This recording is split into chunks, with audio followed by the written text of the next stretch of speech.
আসসালামু আলাইকুম বন্ধুরা। আমাদের বাঙালি একটা রেওয়াজ আছে, দাওয়াত দিলে বলে যে আমার বাসায় 4টা ডাল ভাত খাইয়েছেন অমুক দিন। তো আমরা ডাল প্রিয় মানুষ বাঙালি, এটা সব সিজনই আমরা খেয়ে থাকি। তো আজকে আপনাদের সাথে আমি শেয়ার করতেছি রমজানের সেহরিতে আমি যা যা আয়োজন করব সেটা। তো প্রথমেই আমি রান্না করছি ডাল। আমি প্রথমে ডাল রান্না করব, কারণ ডাল ছাড়া আমাদের তো চলবেই না। যত যাই রান্না করি সেজন্য আমি ডালটাই সবার আগে বসাই দিছি।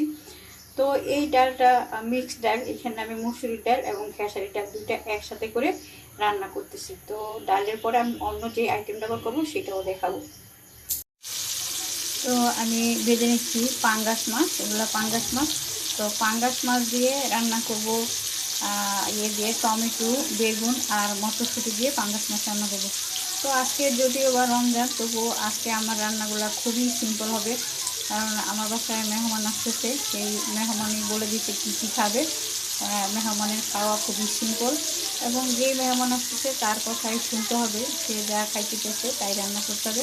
সেজন্য আমার আজকের রান্নাটা খুবই সিম্পল হবে। তো পরবর্তীতে আমি আবার কী করবো সেটা দেখাচ্ছি। তো আমার পাঙ্গাস মাছটা রান্না হয়ে গেছে। এখন আমি এর মধ্যে দিয়ে দিচ্ছি ধনেপাতা। ধনেপাতা দিয়ে নামিয়ে নিচ্ছি।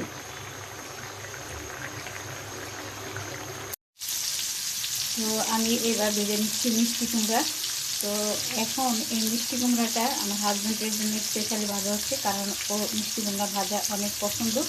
তবে মিষ্টি কুমড়াগুলোকে একটু মোটা মোটা কেটে নিতে হয়, তাহলে ও পছন্দ করে মোটা মিষ্টি কুমড়া ভাজা। তা আমি সেটাই করে দিচ্ছি।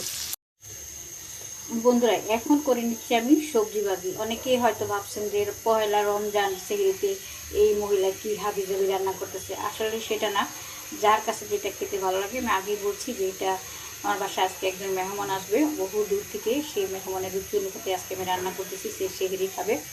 তো এই সবজিটা আমি এই পানি দিয়ে সিদ্ধ করবো, তবে পানিটা ঝরাবো না। এই পানি সিদ্ধর মধ্যেই আমি রেখে দিব। এটার মধ্যে আমি আরও দিচ্ছি বুটের ডাল।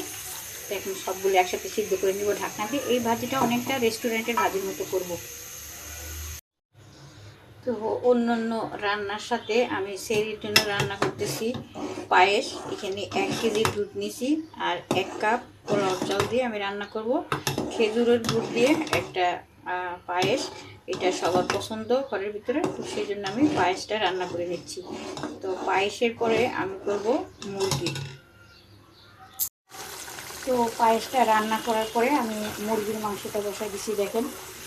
তো এখন মুরগির মাংসটা রান্না করে নেব।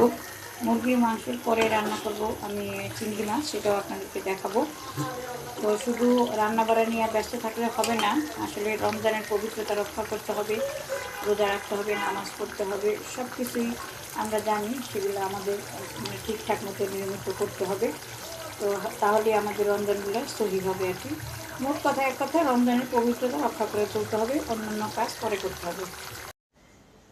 তো ভাজিটা হয়ে গেছে, দেখেন। এই ভাজিটা কিন্তু খেতে অনেক মজা হয়। তো রোজাদার বন্ধুরা, দেখেন আমার চিংড়ি মাছটাও রান্না হয়ে গেছে। তো আজকে আসলে আমাদের প্রথম সেহরি খেতে হবে। তো সেই হিসাবে মোটামুটি যাই হোক হালকা পাতলাভাবে কয়েকটা আইটেমে আমি করছি। তো যদি আজকের এই সেহরি আইটেমগুলো আপনাদের কারো পছন্দ হয়ে থাকে, তাহলে কমেন্ট করে জানাতে পারেন। আর একটা লাইক দিয়ে যাবেন, প্লিজ প্লিজ প্লিজ লাইক দিয়ে যাবেন। তো নিজে হাসি খুশি ভালো থাকবেন, অন্যজনকেও সবসময় হাসি খুশি ভালো রাখার চেষ্টা করবেন। আর রোজাগুলি সহি সালামতে করার জন্য চেষ্টা করবেন। সবাই ভালো থাকবেন, নিরাপদে থাকবেন। আল্লাহ হাফেজ।